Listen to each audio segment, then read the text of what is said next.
मोदी जी पर थूकता है भारत। अगर ये प्रधानमंत्री जी तो रंडवा हैं, बात कर रहे हैं प्रधानमंत्री इन लोगों को गल दे देता था, प्रधानमंत्री की डडे होती। हम अगर इसको शैतान कहें तो कौन सा जुल्म किया है? अरे काहे का इज्जत जिसके तो मुंह में कालिक पोत दे हम।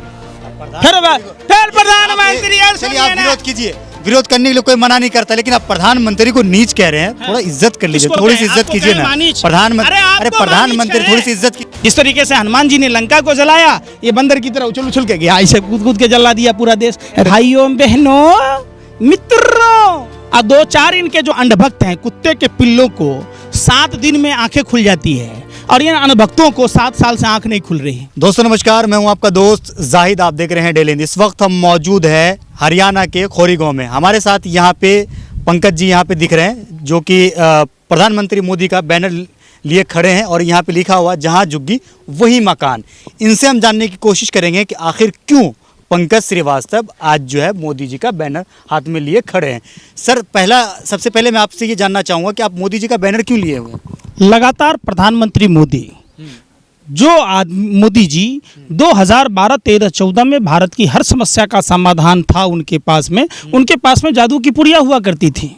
जो प्रधानमंत्री बनते ही भारत के लिए एक अभिशाप और भारत के लिए एक समस्या बन चुके हैं।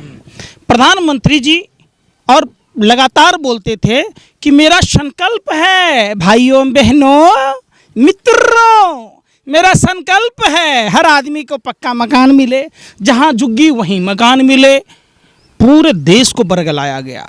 5 लाख का शूट, 10 लाख का शूट, 5 लाख का बूट, 24 घंटा बोलता बंदा झूठ पर झूठ। 1,25,00,000 रुपया प्रति महीना प्रधानमंत्री जी भोजन कटक जाते हैं।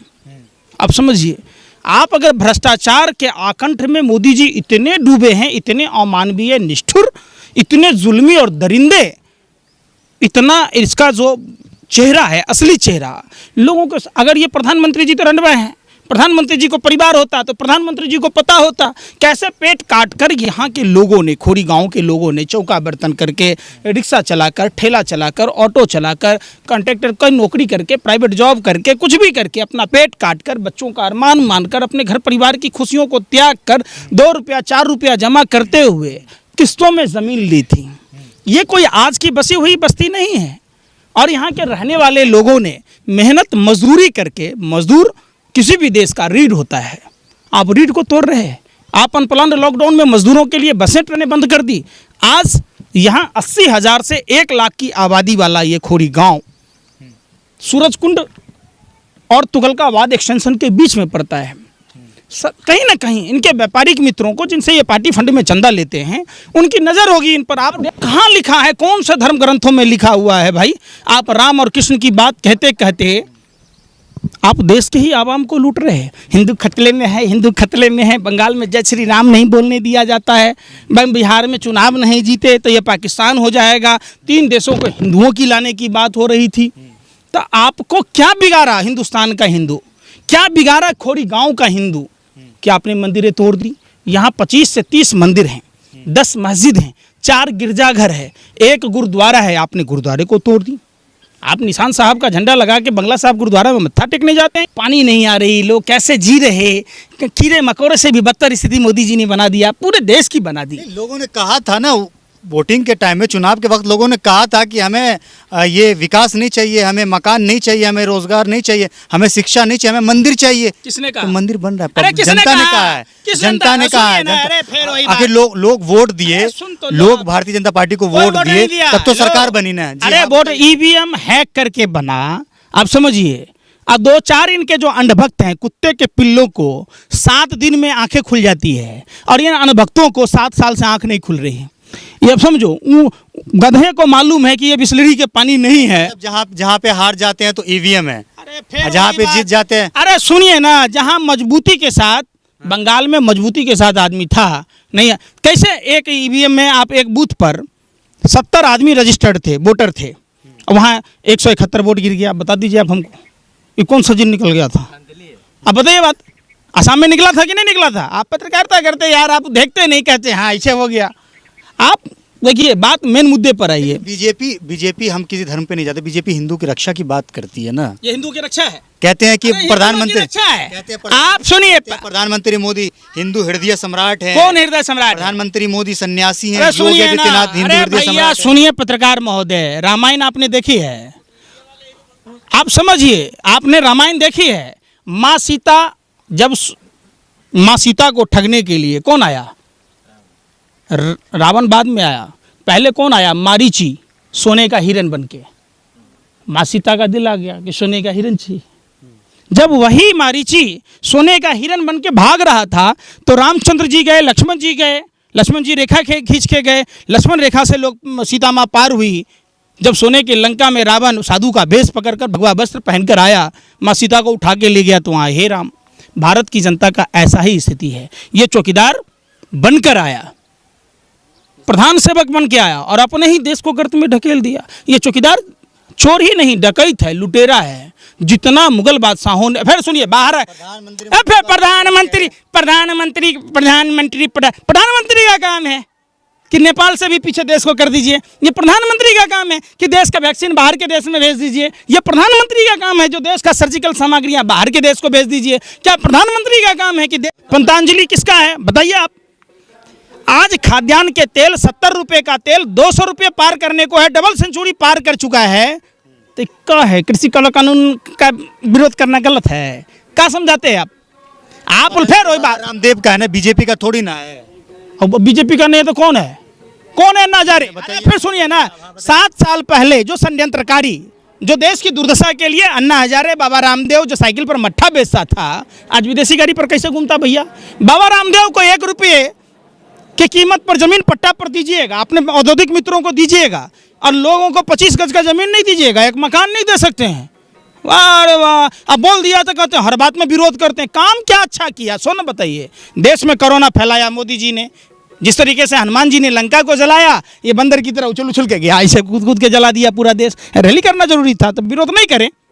पूरा देश में नरसंहार कराने वाले नरसंहारी प्रधानमंत्री, मौतों के सौदागर प्रधानमंत्री, महानीच प्रधानमंत्री, फिर प्रधानमंत्री। चलिए आप विरोध कीजिए, विरोध करने के लिए कोई मना नहीं करता, लेकिन आप प्रधानमंत्री को नीच कह रहे हैं, थोड़ा इज्जत कर लीजिए, थोड़ी सी इज्जत कीजिए ना प्रधानमंत्री। अरे प्रधानमंत्री थोड़ी सी इज्जत कीजिए। का इज्जत के लायक है हमारे प्रभु श्री, सुनिए ना, प्रभु श्री कृष्ण ने कुरुक्षेत्र के मैदान में कहा कि लड़ाई के मैदान में दुश्मन होता है, न कोई चाचा होता है न ताऊ होता है।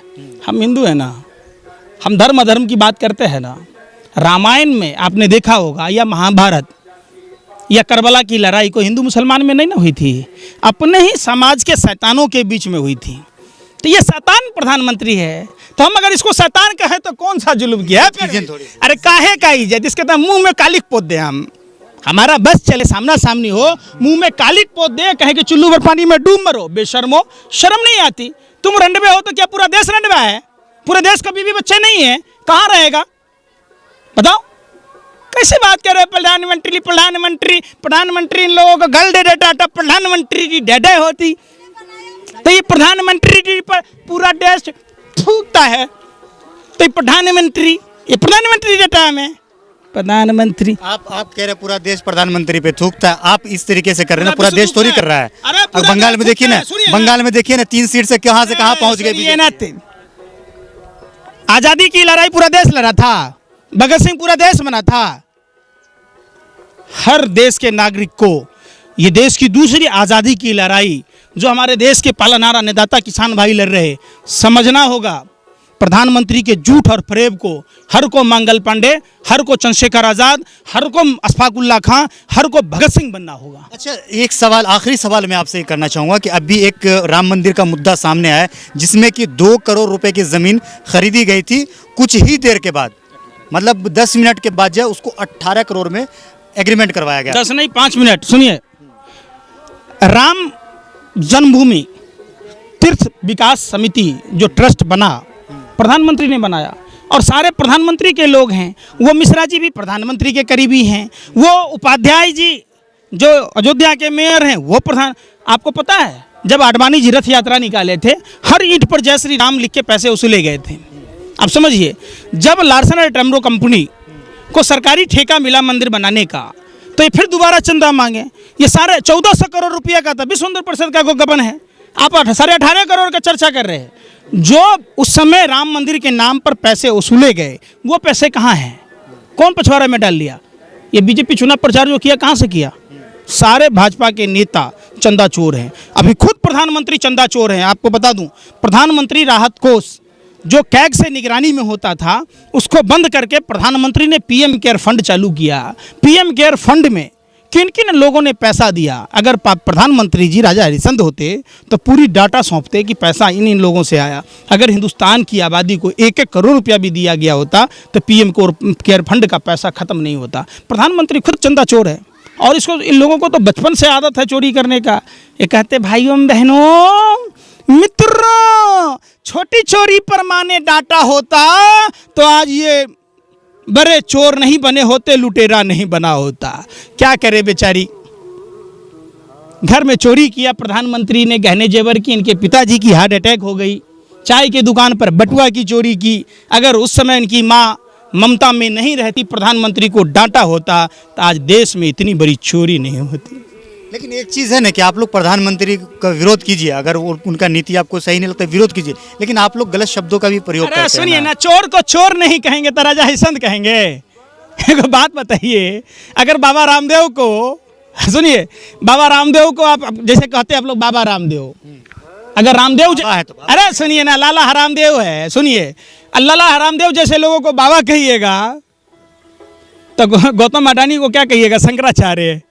कैसी बात कहते हैं आप लोग यार। जो देश का लुटेरा है, पूरे गैंग है ये, ठग्स ऑफ गैंग, ये group of Modi thugs company, पूरे देश को ठगा जा रहा है। अगर ये लोग राजा हरिश्चंद्र होते, रेलवे में 3 रुपये का प्लेटफॉर्म टिकट 50 में बिकता है, रेलवे का 3 रुपये का टिकट 30 रुपये में बिकता है, रेलवे में फ्लेक्सिबल रेट है, तो कहाँ जा रहा पैसा? बैंकों की क्या स्थिति हो गई? देश की तमाम सार्वजनिक संस्थाओं को बेचाओ कहाँ गया? ये सवाल पूछता है भारत और मोदी जी पर थूकता है भारत। चलिए, बहुत बहुत शुक्रिया पंकज जी जुड़ने के लिए। तो आपको हम बता दें कि इस वक्त हम मौजूद हैं खोरी गांव में। यहाँ पे जो है हरियाणा सरकार के द्वारा यहाँ पे जो लोग हैं, तकरीबन बताया जाता है कि लाखों की तादाद में यहाँ पे लोग रहते हैं। तो यहाँ पे जो लोग अपना घर मकान बना करके अपनी ज़िंदगी गुजार रहे हैं, उसको जो है सरकार हटाने की कोशिश कर रही है अवैध निर्माण के नाम पर। आपको क्या लगता है इस वीडियो के नीचे कमेंट करके ज़रूर बताएगा। वीडियो अगर आपको अच्छा लगा हो तो इसे लाइक और शेयर ज़रूर करिएगा। जय हिंद, जय भारत, अपना ख्याल रखिए, हंसते रहिए, मुस्कुराते रहिए।